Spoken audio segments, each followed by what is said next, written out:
This is Joy Heath-Rush, the CEO of ILTA. I love doing ILTA TV. You know, it's ILTACON time again. And I'm with some of my favorite folk here, the people from NetDocuments. Dan, you and I have done this a couple of times now. We're getting old hat at it. But so please tell everybody who you are and what you do at NetDocuments. Yeah, Joy, it's great to see you again. My name's Dan Hauck. I'm the Chief Product Officer at NetDocuments. And yeah, this is actually my 10th ILTA, so it's great to be back here. Mine's a little more than that, but we're close. We're close. Kyle, it's great to meet you. Great to meet you as well. And tell us what your role is at NetDocuments. Sure. So a newly created position here at NetDocuments called Legal Solution Director. What it is essentially former practicing attorney. So up till 2 months ago, I was practicing attorney, practiced law for 14 years. NetDocuments brought us on board to basically help with our AI solutions and helping our customers figure out really good use cases for legal AI, both just identifying those use cases and then executing on that use cases. What we're really trying to do, and why I'm really excited to be at NetDocuments, is that we're really taking the attorneys and putting them at the center and legal professionals at the center of everything we do, and we're rethinking everything, both in terms of our core DMS product as well as our AI solutions.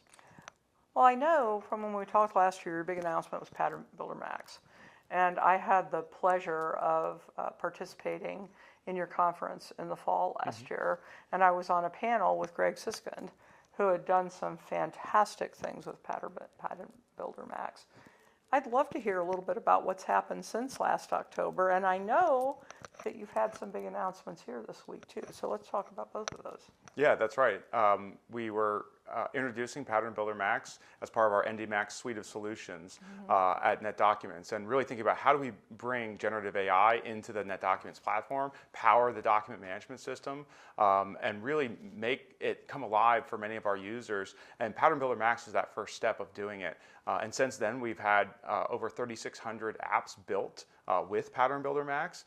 Those are running thousands of times every single day, doing the types of things that you might expect, like summarizing content, extracting out key information, generating documents like that immigration application that we saw. So it's been incredibly exciting. Our team and now folks like Kyle and others are working with our customers to build out those legal workflows using Pattern Builder Max.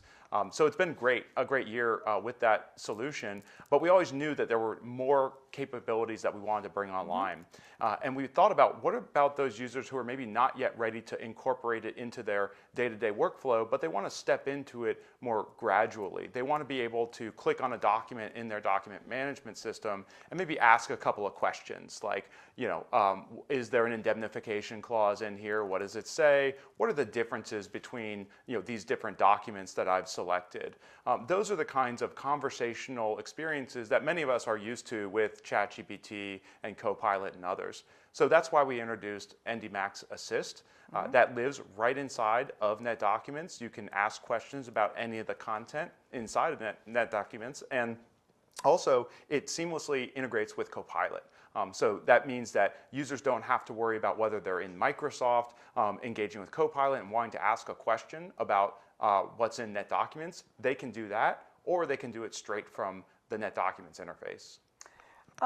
I'm really interested, Kyle, now that you've joined the organization. I certainly find the natural language piece of compelling. I have been hearing for years lawyers saying, I want it to be more like Google. Tell me why this is the kind of experience that lawyers are looking for. So, prompt engineering actually isn't foreign to lawyers. I think particularly among associates, I think they're really going to be the early adopters. A lot of our technologies, I think, are really going to empower them and going to start impressing their partners that they work for by adopting these tools. Really going to make their lives better because they're in there every day. Basically, they're going to take the same questions and assignments they're getting from their partners, and they're going to use the generative AI solutions that that we're putting out there to help do their work better. So one of the things, and Dan and I have some insider information because we were on a panel together earlier this week. That's right.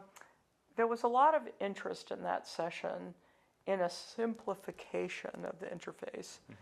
And I'm not sure simplification means doing the same way we've been doing it, but with fewer fields. It feels like this, the natural language piece is a response to that. Is that part of what you had in mind when you went down that direction? Yeah, absolutely. We're looking at NetDocuments at how that user experience starts at the beginning for lawyers. How do they engage with their content, and how do we make it easy for them to just work seamlessly without having to put a lot of thought into the kind of core things of how do I search, how do I save. We want to make those very natural. So we've been developing a lot of M365 based solutions using Microsoft's Fluent UI design framework, which many of us are familiar with because we use Microsoft products every day. But on the semantic search question, or on the search question, we're actually leaning right into that, making it easier to do search on our platform. Next year, we're going to be introducing semantic search, which is more of a conceptual search. It lets people find things not based on specific keywords, but on the kind of concepts and their interrelatedness to each other. That brings forward the right set of documents. That's often what you meant to find, not just necessarily that exact keywords that triggered the search results. So I think that really does simplify a lot of what users are experiencing. Well, it was very interesting in that session we were both in. It's like clearly what people want is a document management system that is repository agnostic, and where you just say, I want XYZ deal with XYZ provisions, and it arrives. And then the associates look really smart, Kyle, when they do that. That's absolutely fantastic. So I'm very interested in your new role. Can we explore that a little bit? Sure, yeah, let's. So for people listening that are NetDocuments customers or potential NetDocuments customers, what kind of interaction will they have with you, and how will this new role make their voice heard better? Yeah, absolutely. So I think traditionally NetDocuments was, a traditional DMS company, and so it was primarily interfacing with CIOs and IT departments. What we're doing now is we're pivoting towards generative AI solutions. We're starting to engage more deeply into organizations, right? It's no longer sufficient to deal strictly with just an information technology department.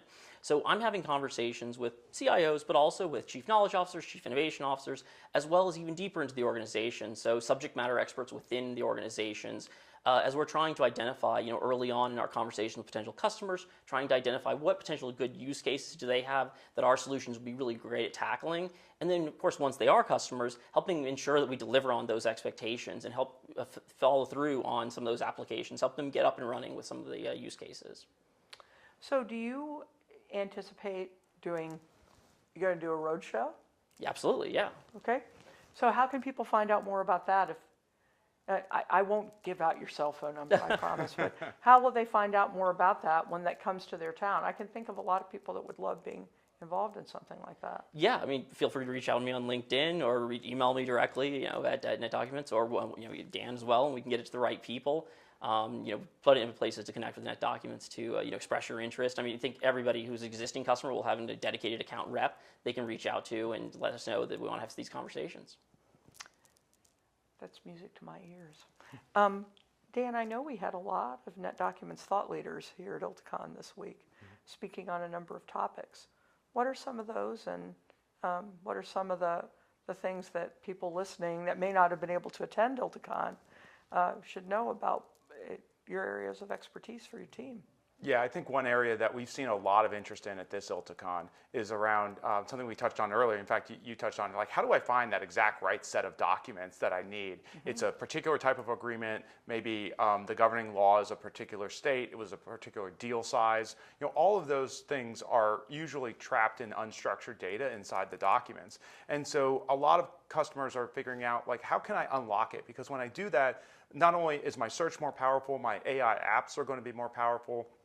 So we've really been talking to customers about how they can leverage Pattern Builder Max to do more auto-profiling capabilities, to be able to take that burden off of the user, and actually do a much better job of reaching into the document, pulling out those key points and putting them straight into the metadata of the document. Now it's searchable, it's created visibility into all of that knowledge and experience that's inside the firm, and it happens in place in the document management system in NetDocuments. It's not like you have to pick it up and move it somewhere else and manage it over there to pull out those insights. It's happening right at the time you put it in NetDocuments. It's all magic, right? The best science should always feel like magic. That's what I've always heard. I'm going to switch gears on you a little bit. There's been a lot of discussion, not only here at ILTACON, but really since last fall, about the partnership between Microsoft and NetDocuments. It feels like it's powerful partnership that's really benefiting a lot. I don't know which of you is the best to talk about it, but I'd like to hear more about it. Yeah, I think Microsoft is a partner that we've had for many years.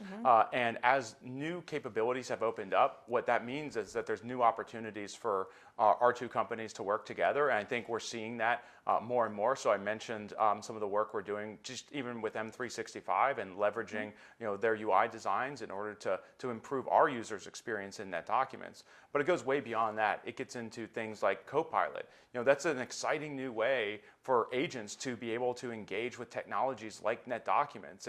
And I think they've done a great job of opening that up and making sure that if you're in Copilot, it knows how to reach into NetDocuments, and also it can orchestrate communication between other agents and other systems as well. So we see that as a powerful new capability that's being put into the hands of users. And lastly, we continue to see an uptick in Teams adoption, and of course that's another place where you're doing such great collaborative work, and we want NetDocuments to be able to be right there alongside with them, and so we've added new capability to make that happen. One of the things, and Kyle, you referred to it briefly in the information governance side, our IG people who are listening are always like, oh, more repositories, more so how does all this connective tissue and the partnerships that you've developed and the things you're doing within Pattern Builder Max also simplify the work of our IG people who are presented with a lot of new challenges these days? Absolutely. I think with our auto profiling features, one question we've already been asked by numerous customers here at ILTA has been, how are we going to determine these documents? We have ethical obligations, with things, and legal obligations when it comes to personally identifiable information and things like protected health information. And people are, customers are asking, they're saying, how many of our documents contain PII or PHI? And they don't have a good solution today. They aren't able to answer those questions today. And those documents are in the DMS. And via things like Pattern Builder Max and auto profiling, we're able to then use, and background apps, which is another feature. So essentially, we're able to go through the documents that are in the DMS and use the generative AI to look at each document and do things that would take thousands of years for humans to do. We're able to go through each of those documents and determine whether it has PII or PHI, flag the document, apply the correct security profile to that document, apply the correct DLP to those documents, working with Microsoft to make sure that works properly for our users. Yeah, the automation is very interesting because one of the questions that came up in the panel we were on earlier this week is how can we get to complete automation of those types of tasks, and also thinking about security particularly as not being a function of identity, but a function of topic, subject matter, scope, reach, matter within the client matter system. So I'm a pretty inquisitive person. I've asked you some pretty tough questions today, but I was intrigued by what Kyle said about the questions that you're being asked. What did I miss today? What should I have asked you that I didn't ask you that you've been hearing from other ILTANs this week? I think you've hit on a lot of the things that we've touched on, but I would say that really all of them are of the same theme, which is what does the document management system of the future look like? What are the things that it needs to do? And I think it has to be really powerful user experiences that are easy for people to learn, easy for them to start getting value out of immediately, but ultimately now infused with more AI capabilities so that they're working smarter in their applications every day. And they also have an ability to continue building with those AI skills to create more powerful legal workflows to do their tasks. And that's what we see as that future of document management systems. And we see it more as document management. We really view it as how do we help legal professionals do their best work, and that's what we're focused on. Yeah, to think of it outside of more than document management. It's just the fact they live in a document world, and how do you navigate the document world? So I just gave you a new name for your roadshow, Navigating the Document World with Kyle. My last question for you is just peeking into the future a little bit. When we're sitting here this time next year, and I expect you to both be right on that sofa here across from me next year, what should we be looking for? What should we be eagerly anticipating happening in the next year? Yeah, I think in terms of what to expect, one, we mentioned that semantic search will be here. It will be inside of NetDocuments, and we're excited about customers who will be able to perform searches better and easier than ever before. We're also going to be working together with customers to really start to build out that suite of applications that use Pattern Builder Max, but to do the kind of common activities that they do, whether they're a litigator, a transactional attorney, whether they're doing regulatory work or other types of legal work. They're going to have applications that are easy for them to bring into NetDocuments to start getting value to their firm very quickly. And those will be based on the kind of lessons that we've learned and the things that our customers have been building together with NetDocuments over the last year. Yeah, absolutely. I think the past year has been one of ideation for sure, and like coming out with the new features. And I think we're going to be executing on that. So we're going to come back to you next year. We're going to bring with us a list of 100 different applications that we've been able to develop, that our customers have been able to really drive a lot of value, both cost savings and sort of on the business process side, as well as opening up new lines of revenue, right? There's going to be transformative effects with generative AI, and firms are going to be able to practice. You're going to see boutique firms competing with AmLaw firms at a new level, and you're going to see AmLaw firms competing back, and it's going to be really exciting to see what, how this is going to push forward like the delivery of legal services in new ways. Technology can be a great equalizer. Yeah. Well, what I expect is to hear that from you next year, and what I want from Kyle is postcards from all the places he goes on his roadshow. Will do. And be looking for those next year. Gentlemen, thank you. It's always a pleasure, and I look forward to seeing you in DC next August. All right. Thank you, Joy. Looking forward. Thanks, Joy.